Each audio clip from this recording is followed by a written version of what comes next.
Do you see what I see? Jangan lupa untuk subscribe, share, dan nyalakan lonceng notifikasinya sebagai bentuk dukungan kamu. Do you see what I see? Yakin nggak mau dapetin t-shirt spesial kontributor keren ini? Selain cerita kamu bisa didengarkan oleh jutaan telinga, kamu juga bisa dapetin t-shirt keren ini hanya dengan mengirimkan cerita pengalaman horor kamu ke email podcast.ceritahoror@gmail.com. Kami tunggu.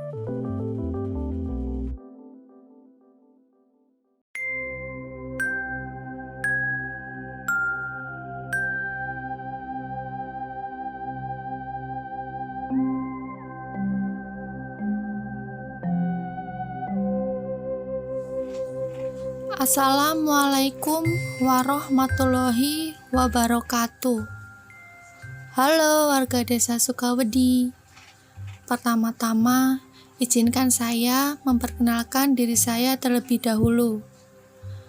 Nama saya Nila, umur 31 tahun. Saya seorang ibu rumah tangga dan berasal dari Teluk Purwokerto.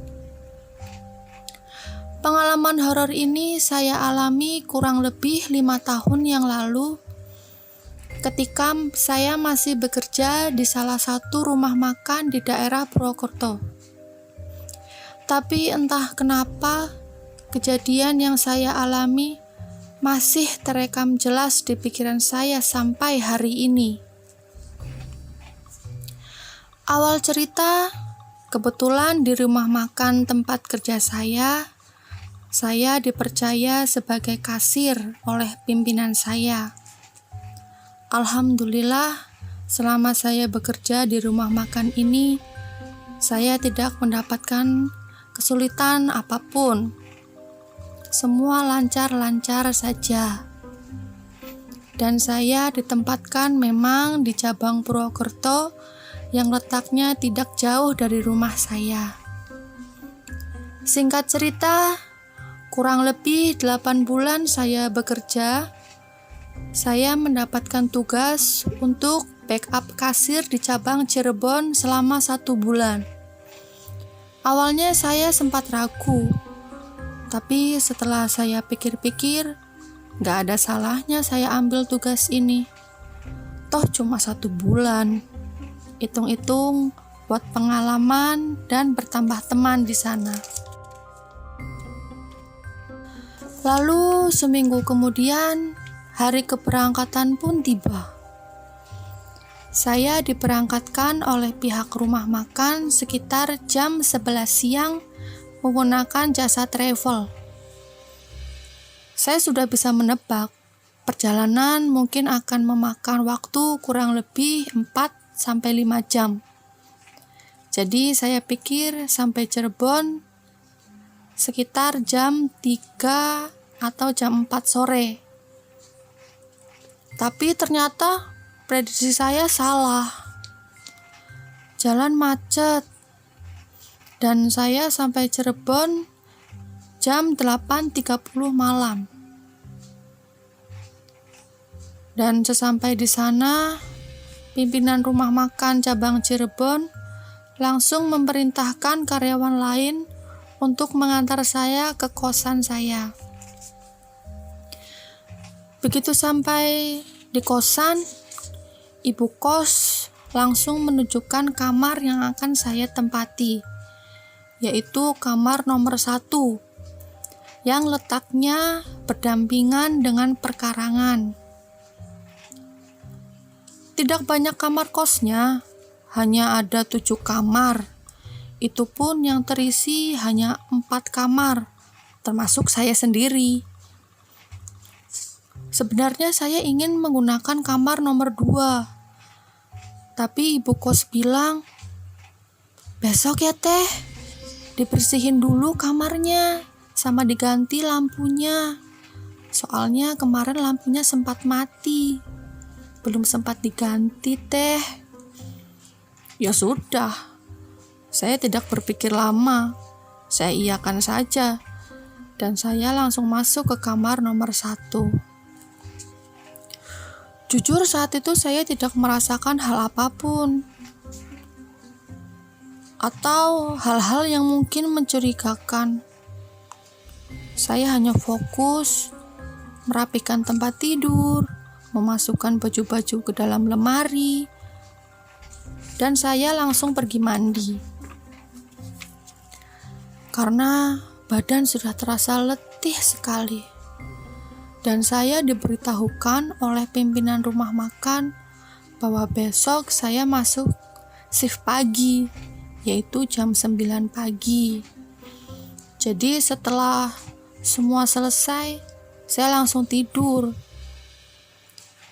Nah, keesokan harinya, yang adalah hari kedua saya di Cirebon, saya bangun pagi-pagi, saya sholat subuh, jam 6, saya cari sarapan keluar, dan lalu bersiap-siap untuk berangkat kerja, karena waktu sudah menunjukkan jam 8 pagi. Tiba-tiba saya ditelepon pacar saya waktu itu, yang sekarang alhamdulillah sudah menjadi suami saya, untuk memotret setiap sudut kamar kos. Mungkin karena pacar saya khawatir kamarnya tidak nyaman untuk saya atau gimana, juga nggak tahu saya. Pokoknya saya nurut aja waktu itu.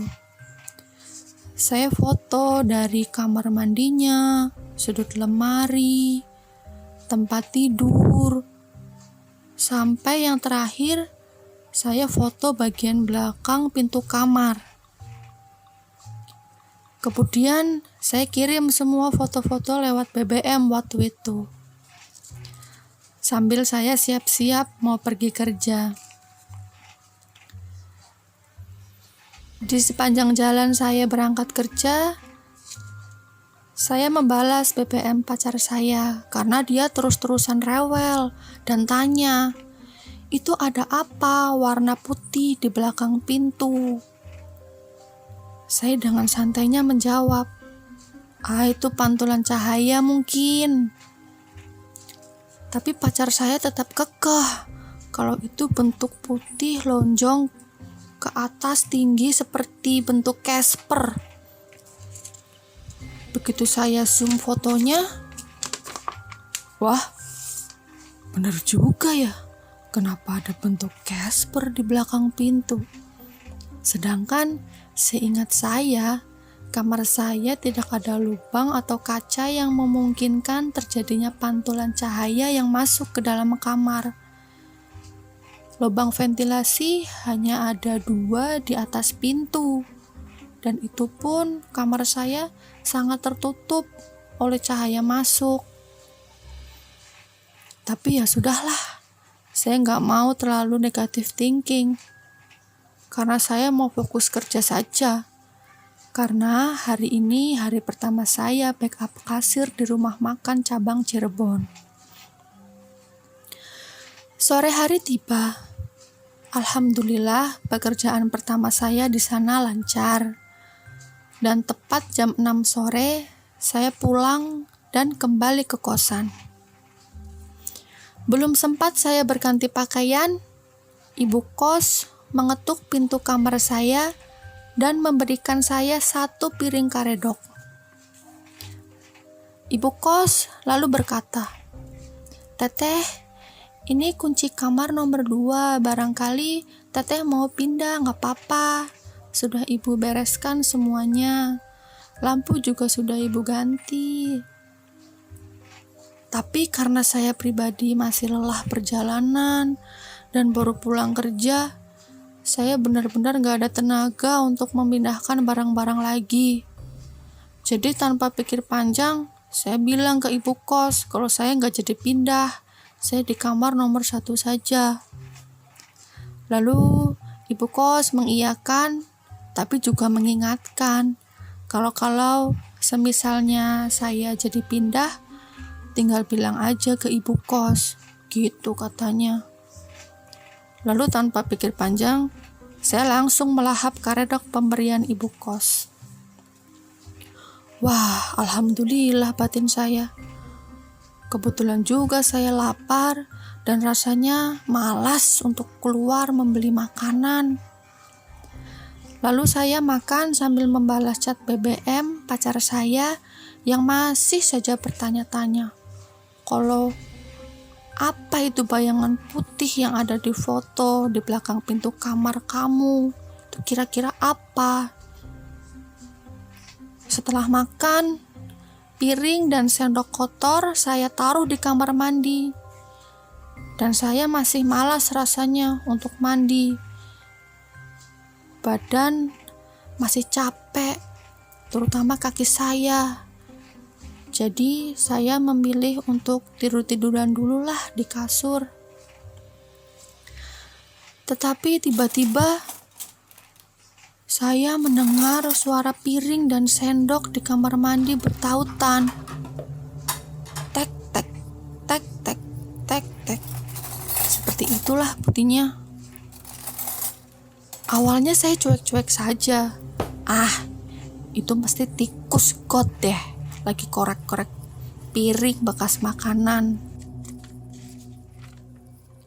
Tapi lama-lama saya penasaran juga. Kok piring dan sendoknya bunyi terus ya? Emang tikusnya lebih dari satu, pikir saya waktu itu. Akhirnya saya beranjak bangun, memastikan kok bisa tikus masuk lewat kamar mandi. Begitu saya di depan kamar mandi, tepat saat itu juga suara piring dan sendoknya berhenti. Dan seketika juga mata saya tertuju langsung pada lubang saluran air. Dan saya terkejut. Saluran airnya rapet pakai saringan air. Cuma semut yang bisa masuk lewat situ. Jadi siapa tadi yang gerak-gerakin piring dan sendoknya? Wah, seketika itu bulu kuduk saya merinding sekujur tubuh. Dan saya langsung lari ke rumah ibu kos yang letaknya ada di depan kos-kosan. Saya langsung gedor-gedor pintu rumahnya. Bu, ibu, bu, bu, ibu, bu. Saya terus-terus panggil ibu kos. Lalu ibu kos membukakan pintunya dan bilang, ada apa teh? Lalu dengan ketakutan, bibir juga mau ngomong rasanya susah. Saya bilang ke ibu kos, bu, Nila jadi deh pindah kamar. Sekarang bu, please bu, sekarang, pokoknya sekarang. Aku pikir ibu kos akan bertanya-tanya dan khawatir. Kenapa tiba-tiba teteh minta pindah? Tadi ditawarin, gak mau. Tetapi di luar dugaanku, ibu kos justru hanya tersenyum dengan mata yang sedikit meledek aku sambil berkata, ada apa ya teh? Hayo, ada apa ya? Kok ibu kos malah bilang kayak gini ya? Tapi ya sudahlah, aku hanya bisa menjawab saat itu bahwa tidak ada apa-apa dan aku minta kunci kamar nomor 2 saat ini juga. Lalu ibu kos memberikan kunci kamarnya dan dia meminta maaf kalau dia tidak bisa membantuku untuk membawakan barang-barangnya. Ya saya jawab aja, gak apa-apa kok bu, saya bisa sendiri. Dan bergegaslah saya menuju kamar nomor 2 untuk saya buka kuncinya dan saya nyalakan lampunya. Kamar nomor 2 letaknya ada di sebelah kanan persis, bersebelahan dengan kamar nomor 1. Setelah saya cek semuanya, dari kamar mandi, tempat tidur, lemari, lampu sudah aman, saya harus cepat-cepat bergegas mengambil barang-barang dari kamar 1. Perasaan dan badan saya sudah gak karu-karuan saat itu. Gak enak sama sekali. Dan baru saja saya keluar kamar nomor 2, saya berbelok ke kanan. Tiba-tiba saya melihat sosok putih melayang di depan saya. Benar-benar bentuknya seperti kain putih melayang tinggi di atas di depan mata saya sendiri. Langsung seketika itu saya syok. Badan lemas dan saya hampir menangis ketakutan saat itu. Hati saya berkata, "Ya Allah, ini saya harus gimana? Saya sendirian di sini, nggak ada keluarga, nggak ada teman, nggak ada siapa-siapa." Rasanya saya ingin sekali pulang malam itu. Saya takut, saya benar-benar takut. Lalu saya mencoba menenangkan diri saya sambil istighfar berkali-kali. Setelah saya lumayan tenang, saya memberanikan diri untuk berjalan ke pekarangan samping kamar nomor 1. Saya benar-benar harus memastikan apakah itu kain yang saya lihat. Apa itu sebenarnya? Dan ketika saya berdiri di pekarangan, tidak ada satupun kain yang menggantung.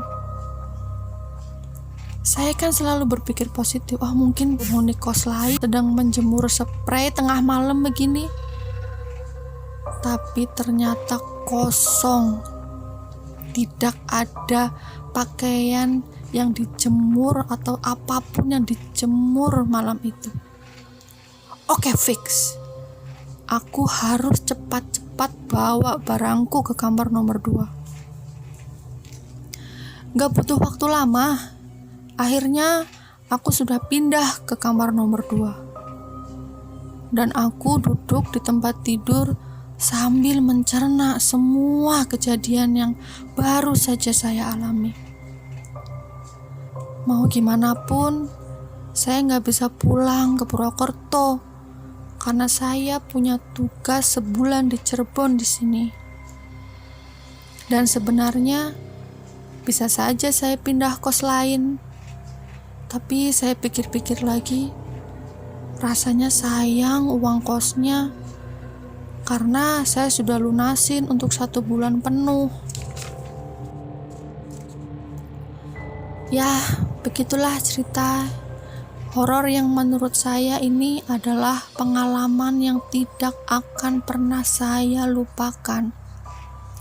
Bahkan sampai hari ini, sosok putih melayang itu masih terekam jelas di pikiran saya. Oh iya, teror selama saya ngekos di situ tidak berhenti pada saat malam itu saja. Karena setiap saya bangun tidur keesokan harinya, saya pasti menemukan bekas cakaran atau sayatan di badan saya. Kadang di kaki, kadang di perut, kadang di punggung. Pokoknya setiap saya bangun tidur, ada aja bekas cakaran. Itu berlangsung selama 1 bulan saya berada di Cirebon. Dan jujur, pengalaman ini gak akan pernah saya lupakan. Sekian cerita dari saya. Mohon maaf apabila ada kesalahan tutur kata. Terima kasih. Wassalamualaikum warahmatullahi wabarakatuh.